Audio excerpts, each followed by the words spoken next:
Hi, I'm Bugsy and I'm an addict. I'm going to be reading just for today, June 29th, 2024, Keeping Recovery Fresh. Page 187, basic text, page 84. Complacency is the enemy of members with substantial clean time.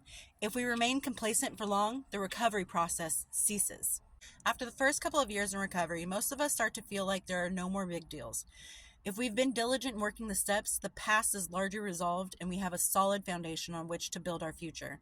We've learned to take life pretty much as it comes. Familiarity with the steps allows us to resolve problems almost as quickly as they arise. Once we discover this level of comfort, we may tend to treat it as a rest stop on the recovery path. Doing so, however, discounts the nature of our disease. Addiction is patient, subtle, progressive, and incurable. It's also fatal. We can die from this disease unless we continue to treat it.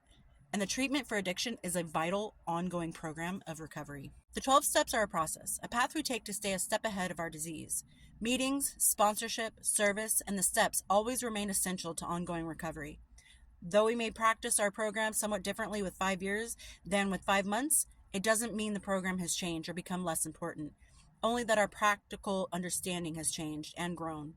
To keep our recovery fresh and vital, we need to stay alert for opportunities to practice our program. Just for today, as I keep growing in my recovery, I will search for new ways to practice my program.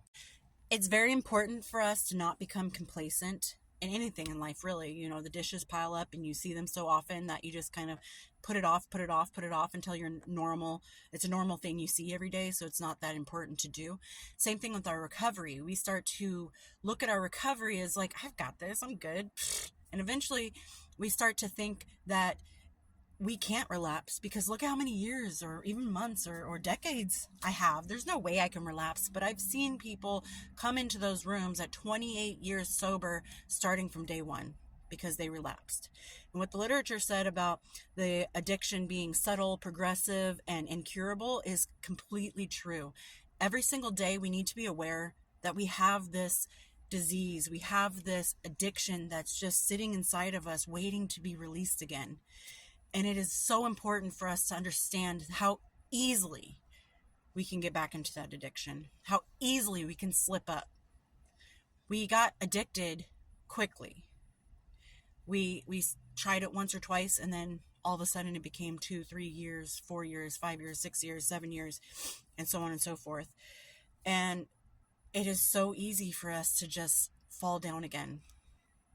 And it really takes courage, and it takes motivation and consistency to remain on the path of recovery. We have to remember that there are certain things we can't do anymore. There's certain people we can't talk to anymore. There's certain places we can't go to anymore because our recovery is so much more important than visiting a family member who may be an active addiction, that maybe introduced you to addiction. It is so important to understand every single day we wake up sober, we have to work the whole time to go to bed sober, same way we woke up, and do that every single day. Sure, after the first initial few months of being sober, we stop thinking about waking up and thinking, oh my gosh, I'm going through withdrawal, or it's hard to stay sober, or I don't know if I can do this anymore. Once you get your years in, it's easier because it's an everyday thing for you to continue to stay sober and in recovery.